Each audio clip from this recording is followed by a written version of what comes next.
प्रभु यीशु मसीह के नाम में आप सभी को मेरा नमस्कार। जब किसी राजा के घर में बच्चे का जन्म होता है तो कितनी धूमधाम होती है। मुझे याद है जब ब्रिटेन की राजकुमारी डायना और प्रिंस चार्ल्स के यहाँ पहला बच्चा आने वाला था तो सारे इंग्लैंड में बड़ी धूम थी। टीवी पर हर वक्त वो दिखाते थे और जब जन्म का समय आया उन्होंने बताया अब राजकुमारी अस्पताल जा रही हैं। उसके बाद बताया किस वक्त बच्चा हुआ और उसका वज़न क्या है और वो कितने दिन अस्पताल में रहीं, कब वापस आई। और उसके बाद पूरे देश में जश्न का माहौल हो गया, लाइट्स और पटाखे और आतिशबाजी वगैरह, बहुत खुशियाँ मनाई गईं। प्रियो, बाइबल में भी एक बच्चे के जन्म का वर्णन है, प्रभु यीशु मसीह का जन्म का वर्णन। लेकिन राजाओं का राजा और प्रभुओं का प्रभु होने के बावजूद भी उनके जन्म में ऐसा कुछ नहीं था और उनका जन्म बहुत ही अनोखा था। लूका के दूसरे अध्याय में 1 से लेकर 20 तक हम यीशु के जन्म की घटना को पाते हैं। यहाँ पर लेखक लूका चरनी का जिक्र 3 बार करता है, 7 पद में और 12 और 16 पद में। चरनी का क्या महत्व है? क्या परमेश्वर चरनी के जरिए हमें कुछ संदेश देना चाहता है? आइए इसी विषय पर हम थोड़ी देर तक मनन करते हैं। चलिए हम जाने कि परमेश्वर हमें चरनी के जरिए से क्या बताना चाहता है। इस विषय में आगे बढ़ने से पहले हम देखेंगे कि इस्राएल देश में चरनी किस प्रकार की होती थी और चरनी वास्तव में क्या है। चरनी भेड़ बकरियों गाय बैल के चारा खाने के लिए एक विशेष स्थान बनाया जाता था, उसको कहते हैं मेंजर, अंग्रेजी में कहते हैं।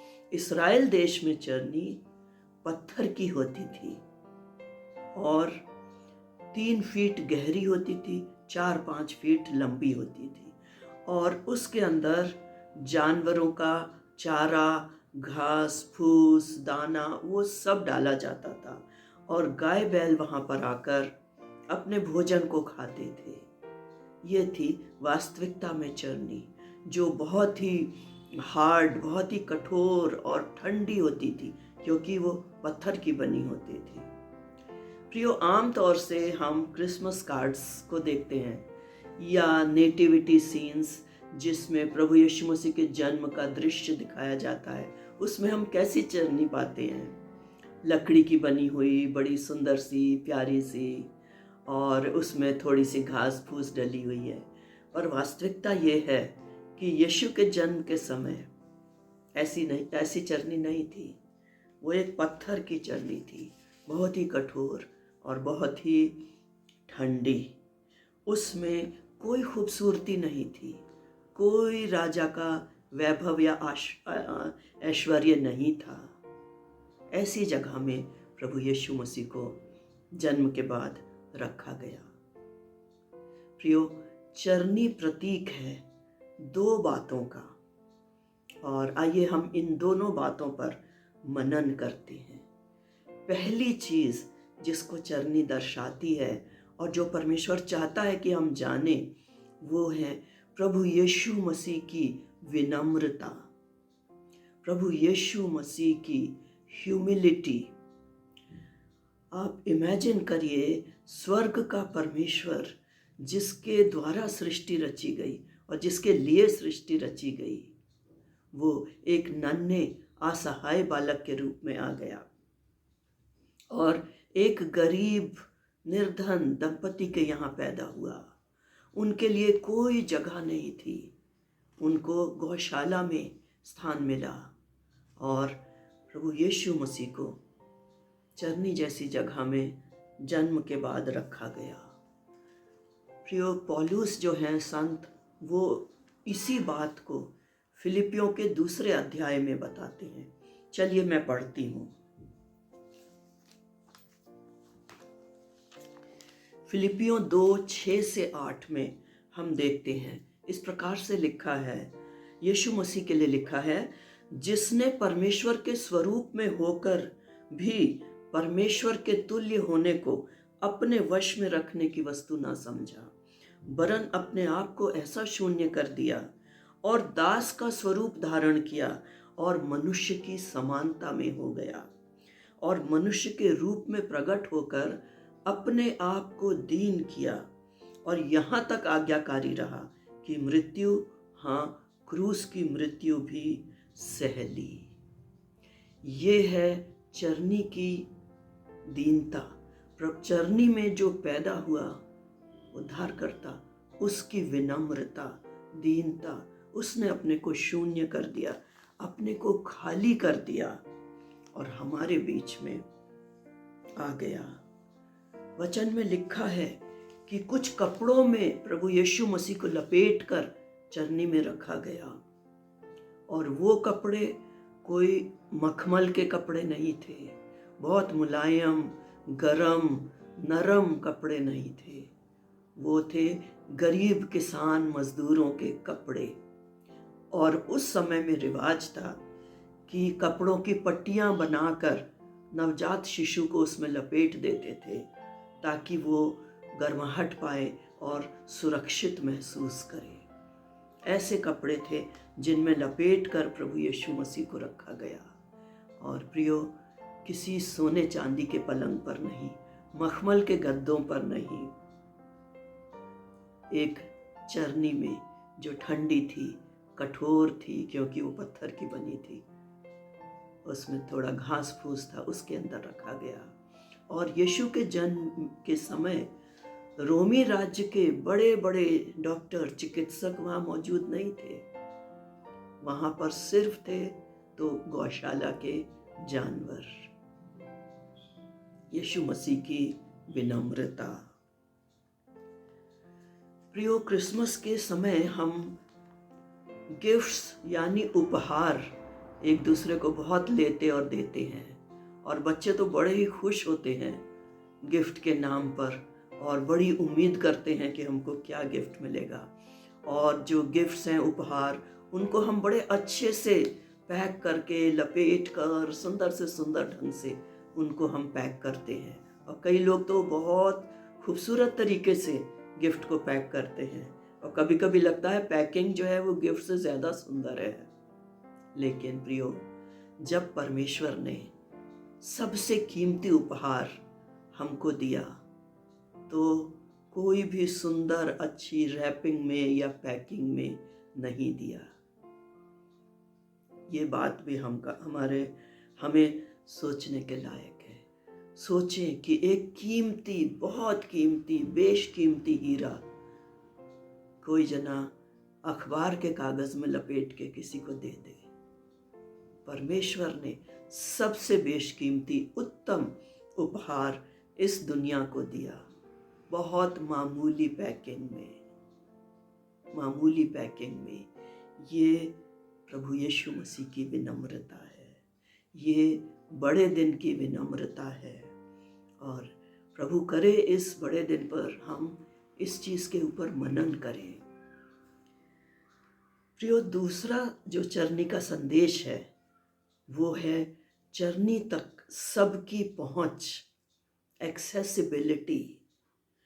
चरनी तक हर एक की पहुंच आसानी से हो गई।